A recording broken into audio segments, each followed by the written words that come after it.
والصلاة والسلام على سيد الأنبياء والمرسلين أما بعد فأعوذ بالله من الشيطان الرجيم بسم الله الرحمن الرحيم وهي الصلاة والسلام عليك يا رسول الله وعلى آلك وأصحابك يا حبيب الله۔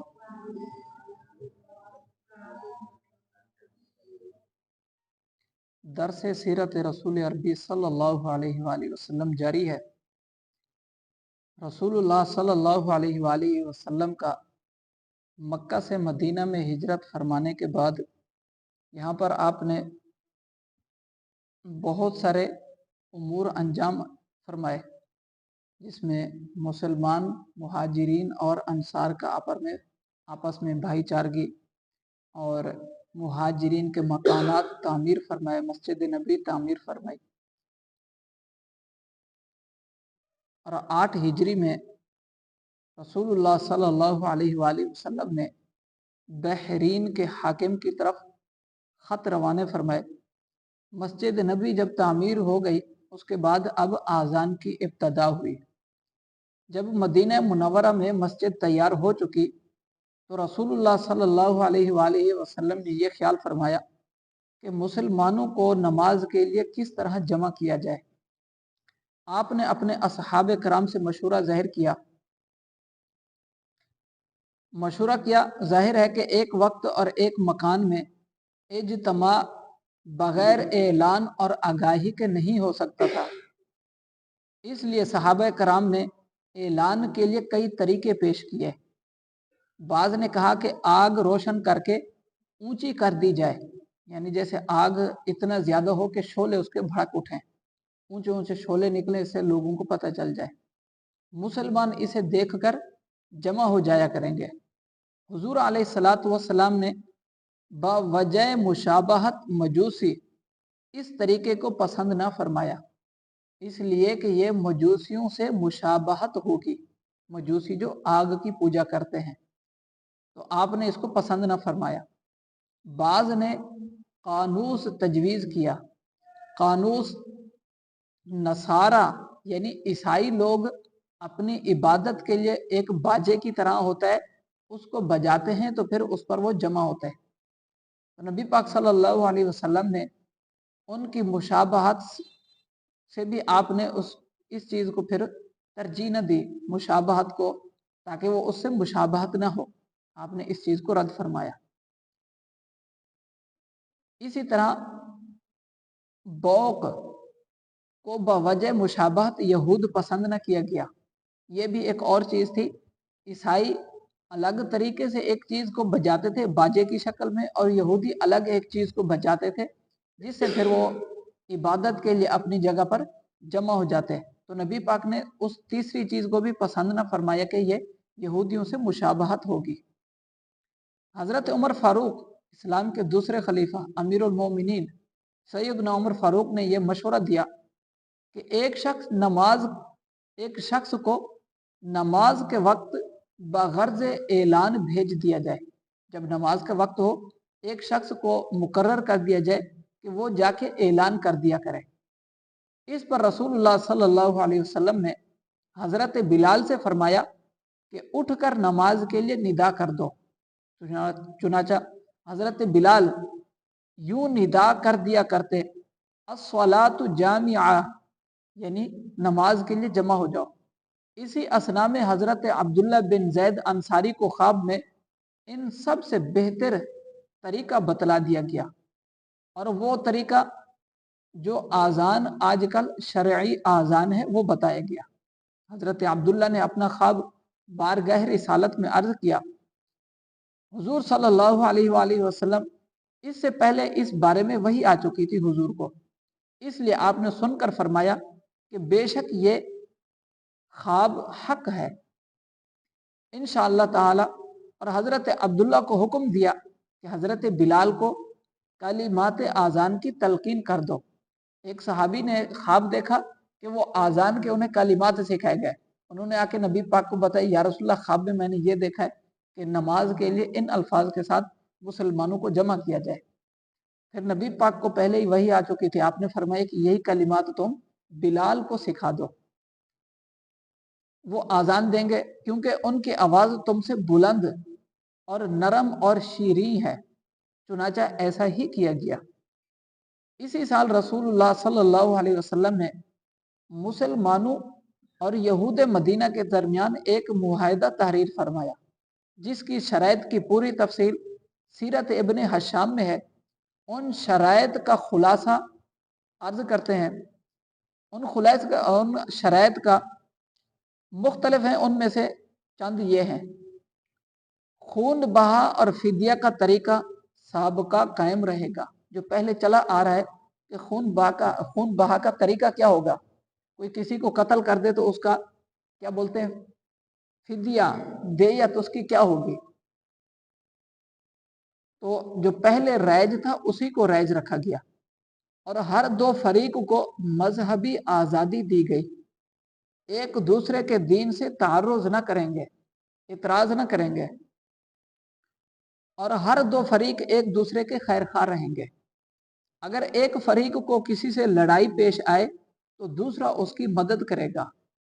اگر فریقین میں ایسا اختلاف پیدا ہو جائے کہ جس سے فساد کا اندیشہ ہو تو اس کا فیصلہ خدا اور رسول پر چھوڑ دیا جائے گا۔ کوئی فریق قریش اور ان کے معاونین کو امان نہ دے گا۔ یہ معاہدے کی شکل تھی کہ کوئی فریق جو کفار مکہ کے قریش کے ہیں ان میں سے کوئی کسی کو امان نہیں دے گا، نہ یہودی ان قریشوں میں سے کسی کو امان دیں گے، نہ ہی مسلمان مدینہ میں جو مسلمان ہیں وہ، مدینہ کے ساتھ جو یہودیوں کی بستیاں ہیں وہ، یہ دونوں مکہ میں سے کوئی قریشی کافر آئے گا تو اس کو امان نہیں دیں گے۔ اور اگر کوئی شخص، اگر کوئی دشمن مدینہ پر حملہ آور ہو تو ہر فریق مل کر اس کا مقابلہ کریں گے، یعنی یہودی اور مسلمان دونوں مل کر اس کا مقابلہ کریں گے اگر کوئی دشمن حملہ کرتا ہے۔ اگر ایک فریق کسی سے صلح کرے گا تو اس مصالحت میں دوسرا فریق بھی شامل ہوگا، مگر مذہبی لڑائی اس سے مستثنی ہوگی۔ مذہبی چیزیں، مذہبی معاملات الگ ہوں گے، البتہ علاقائی طور پہ کیا، علاقائی طور پہ وہ اس کا ساتھ دے گا۔ پھر ہجرت کا اب دوسرا سال، آپ صلی اللہ علیہ وسلم نے یہ ہجرت کے پہلے سال میں یہ چیزیں فرمائی، مکانات تعمیر فرمائے، مسجد نبی کی تعمیر، بحرین کے حاکم کو خط لکھا، آذان کی ابتدا ہوئی، یہود سے معاہدہ ہوا۔ معاہدہ تو ہوا، یہودی اپنے اس معاہدے پر قائم نہ رہے، یہودی اپنے اس معاہدے پر قائم نہ رہے، انہوں نے معاہدہ توڑ دیا، پھر ان کے ساتھ جنگ کی گئی، اس کا ذکر آگے آئے گا۔ پھر دوسرا ہجرت کا جو سال تھا اس میں تحویل قبلہ کا حکم آیا۔ نماز اسلام کا ایک رکن ہے اور نماز کی روح خشوع ہے۔ نماز کی روح کیا ہے؟ بندہ خشوع خضوع سے نماز ادا کرے، اور خشوع کے لیے باطنی یکجہتی کے ساتھ ظاہری یکجہتی بھی درکار ہے، یعنی ضرورت ہے، کیونکہ ظاہر کا اثر باطن پر ضرور پڑتا ہے، اور مقصود اصلی کو طاقت پہنچتی ہے، مقصود اصلی کو طاقت پہنچتی ہے جو نماز کی اصل روح ہے۔ نماز جماعت اور جمعہ میں اتحاد جہد کا اثر جو دوسرے نمازیوں پر پڑتا ہے اس کے بیان کرنے کی ضرورت نہیں، یعنی اس کے لیے بھی اثر ہوتا ہے، اس چیز کا اثر ہوتا ہے۔ اس لیے نماز میں ایک جہد کا تعین ضروری ہے، ایک سمت کا تعین ضروری ہے کہ ایک سمت مقرر کر دی جائے، مگر اس تعین میں انسانی عقل کو دخل نہیں، بلکہ جو ذات پاک عبادت کے لائق ہے یہ تعین اسی کا حق ہے کہ اس نے حکم دینا ہے کہ بھئی تم نے کس طرف منہ کر کے نماز ادا کرنی ہے، کیونکہ ہم عبادت اللہ کی کر رہے ہیں تو اس نے ہی بتانا ہے کہ کس طرف تم نے اپنا رخ رکھنا ہے۔ رسول اللہ صلی اللہ علیہ وآلہ وسلم پہلے مکہ میں کعبہ کی طرف نماز پڑھا کرتے تھے جب مکہ میں تھے، پھر ہجرت کے بعد بحکم الہی